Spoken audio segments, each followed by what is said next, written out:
दोस्तों नमस्कार, मैं राकेश श्रीवास्तव। बिहार में होने वाले विधानसभा चुनाव से पहले तमाम तरह के सर्वे सामने आ रहे हैं। अब तक के जितने भी सर्वे आए हैं उसने इंडिया गठबंधन को बढ़त दिखाई है और सीधे तौर पे एनडीए गठबंधन को नुकसान होता दिखाया है। अब जो ताजा सर्वे आया है वो हैदराबाद की एसआईएस कंपनी ने किया है। ये एसआईएस कंपनी आईआईटियंस ग्रुप का एक संगठन है जो लगातार सर्वे करती रही है। इस ताजा सर्वे के नतीजे क्या हैं वो जानने से पहले ये जानना जरूरी है कि 2020 में जब इसी संगठन ने सर्वे किया था उसका नतीजा क्या था। उस समय जब सर्वे किया था तो एनडीए गठबंधन को करीब करीब 121 सीट दिखाई गई थी, जबकि एक्चुअल में 125 सीट आई थी। जबकि इंडिया गठबंधन को 110 सीटें दिखाई गई थी और उसी के आसपास इंडिया गठबंधन को सीटें आई थी। इसलिए इस सर्वे को थोड़ा गंभीरता से लेने की जरूरत है, क्योंकि ये जो सर्वे है इसलिए सही साबित हो सकता है क्योंकि पिछला सर्वे पूरी तरह से एक्यूरेट साबित होता नजर आया था। अब ये जानना जरूरी है कि ये जो ताजा सर्वे है उसमें क्या दिखाया गया है। दरअसल ताजा सर्वे में एनडीए गवर्नमेंट को यानी एनडीए जो गठबंधन है उसको 37.5% वोट का शेयर दिखाया गया है, जबकि इंडिया गठबंधन को 38.75% वोट शेयर दिखा रहा है। इसी तरह से जो नई पार्टी बनी है जन सुराज पार्टी प्रशांत किशोर की, उसको 14.5% वोट शेयर दिखाया गया है। अब इन सभी को अगर सीट में तब्दील करें तो एनडीए गवर्नमेंट को 108 से लेकर 112 सीटें दिखाई गई है, जबकि इंडिया गठबंधन को 115 से 121 सीटें आती दिखाई दे रही है। वहीं चौंकाने वाला नतीजा प्रशांत किशोर के पक्ष में नजर आता है, उन्हें 14 से लेकर 19 सीटें दिखाई गई है। यानी अगर ये वोट शेयर और सीट सही साबित होती है तो प्रशांत किशोर निश्चित रूप से यहाँ के किंग मेकर साबित होंगे। यानी यहाँ जो भी गवर्नमेंट बनाएगा उसे प्रशांत किशोर का सपोर्ट लेना पड़ेगा। यानी पूरी तरह से सत्ता की चाबी प्रशांत किशोर के हाथों में होगी अगर ये वोट सर्वे सही साबित होता है तो। अब ये जानना जरूरी है कि आखिर बिहार में जो एनडीए गवर्नमेंट या एनडीए की बात कर ले वो लगातार प्रयास कर रही है और यहाँ पर गवर्नमेंट बदलने के लिए अपने तमाम जो सूत्र है या आप कह सकते हैं सोर्स को लगा दिया है, उसके बावजूद वो इंडिया गठबंधन से पीछे होते क्यों नजर आ रही है। दरअसल हाल फिलहाल में जो स्थिति बनी है खास करके चुनाव आयोग को लेकर और भारतीय जनता पार्टी को लेकर, और इसी बीच जिस तरह से जेडीयू के सबसे बड़े नेता नीतीश कुमार लगातार हर मोर्चे पे कमजोर नजर आए और ऐसा आरोप बार बार लगा कि नीतीश कुमार के पीछे से भारतीय जनता पार्टी बिहार गवर्नमेंट चला रही है, उसके बाद से धीरे धीरे स्थिति बदल रही है। जो पक्ष इंडिया गठबंधन के पक्ष में नजर आ रहा था जो स्थिति, वो अब इंडिया गठबंधन के पक्ष में नजर आ रहा है। तो अगर आने वाले सर्वे में इसी तरह की स्थिति बनी रहती है तो हो सकता है कि जो एसआईएस ग्रुप का जो सर्वे आया है वो सही साबित हो। इसी बीच अब 17 तारीख से यानी 17 अगस्त से राहुल गांधी की बिहार में एक यात्रा शुरू होने वाली है। ये 15 दिनों की यात्रा है। पिछले कुछ समय में अगर राहुल गांधी के कद की बात कर ले तो राहुल गांधी का जो कद है, पॉलिटिकल कद, वो काफी हद तक बढ़ चुका है। जब से उन्होंने चुनाव आयोग को लेकर अलग अलग मुद्दे उठाए हैं और चुनाव आयोग पर सीधे तौर पे भ्रष्टाचार का आरोप लगाते हुए इसके सबूत पेश कर दिए हैं, उसके बाद से राहुल गांधी पूरे देश में एक चर्चा का विषय बन गए। इसी बीच बिहार में उनका दौरा बहुत कुछ कहता है। अगर बिहार में उनका दौरा शुरू होता है और माहौल इसी तरह बना रहता है तो हो सकता है कि इंडिया गठबंधन एनडीए से काफी आगे निकल जाए, और ये होना संभव नजर आ रहा है क्योंकि जिस तरह का कद फिलहाल राहुल गांधी का नजर आ रहा है और दूसरी तरफ बिहार में जिस तरह से तेजस्वी यादव लगातार चुनाव आयोग के खिलाफ हमलावर हैं, भारतीय जनता पार्टी के खिलाफ हमलावर हैं और जिस तरह से उनका बेस वोट बैंक रहा है, उसे देखते हुए ऐसा लग रहा है कि तेजस्वी यादव और राहुल गांधी की ये यात्रा बहुत कुछ करने वाली है। अगर ये सही साबित होता है और बिहार में एनडीए पिछड़ जाती है और इंडिया गठबंधन आगे निकल जाती है तो क्या होगा।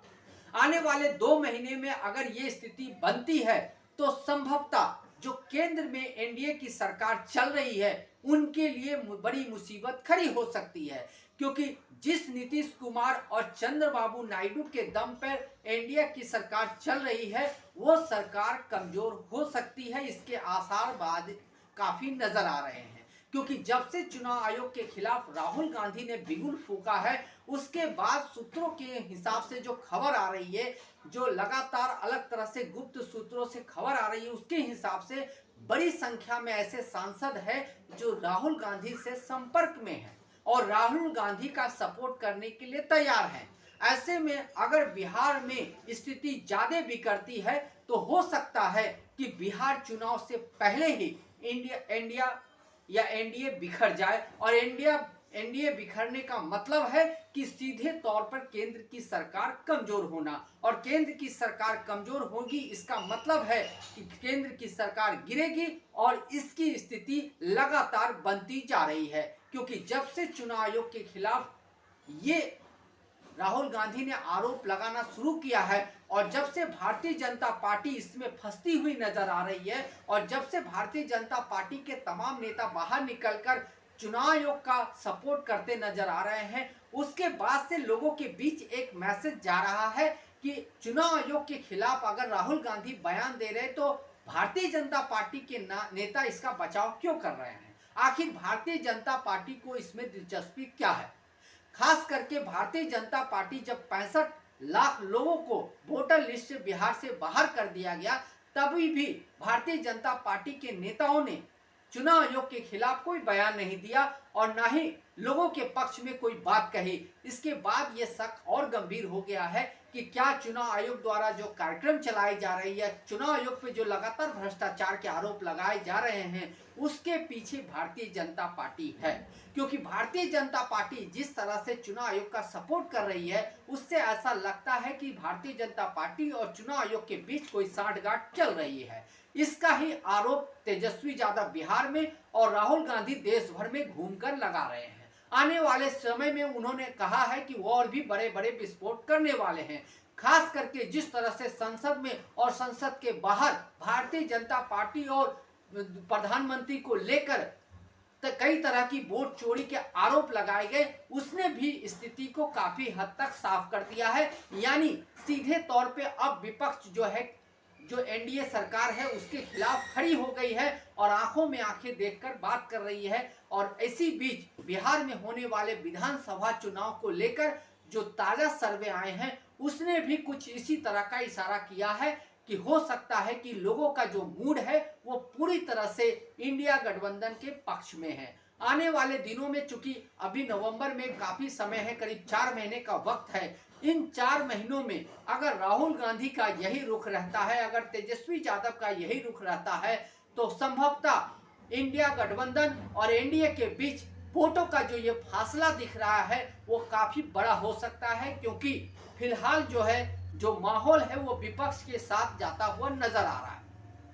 लेकिन इसी बीच बिहार में जो ये दिलचस्प आंकड़ा आया है 14 से 19 सीटों का, जो प्रशांत किशोर की नई पार्टी जनसुराज को मिलती नजर आ रही है, उसने बड़े सवाल खड़े कर दिए हैं। एक पार्टी जो पहला बड़ा विधानसभा चुनाव लड़ेगी उसे 10% से अधिक वोटें मिलती नजर आ रही है। अगर ये सही साबित होता है तो आखिर किसका वोट कट हो रहा है, आखिर प्रशांत वोट को किन लोगों का वोट मिल रहा है।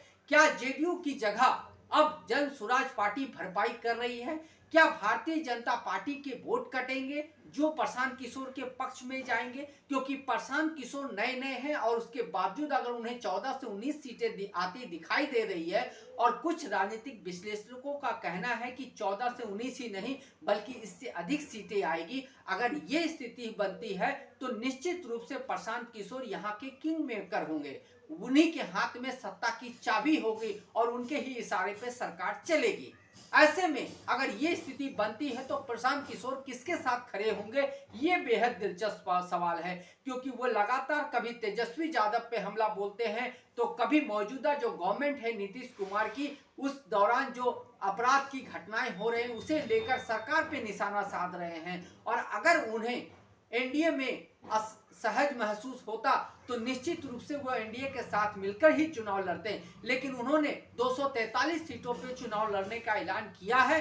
ऐसे में हो सकता है कि प्रशांत किशोर को अगर सीटें ज्यादा मिलती है तो वो तेजस्वी यादव के साथ जा सकते हैं या तेजस्वी यादव को सपोर्ट कर सकते हैं, और ऐसी स्थिति में वहां उन्हें बड़ा पोजीशन मिल सकता है। लेकिन फिलहाल जो स्थिति बनी हुई है उसने कई तरह की दिलचस्प बातें सामने रख दी है। पहला कि एनडीए जो गवर्नमेंट है वो बिहार में कमजोर नजर आ रही है। दूसरी तरफ जो इंडिया गठबंधन है उसको लगातार बढ़त मिल रही है। इसी बीच बिहार में राहुल गांधी की रैली होनी है, और तीसरी तरफ प्रशांत किशोर लगातार आगे बढ़ रहे हैं, ग्रोथ हो रहा है। ऐसे में जो भी परिणाम आएंगे वो चौंकाने वाले जरूर होंगे। आज के लिए बस इतना ही। अगर आप हमारे श्रोता हैं तो आप हमें जरूर लाइक और सब्सक्राइब करें। तब तक के लिए नमस्कार।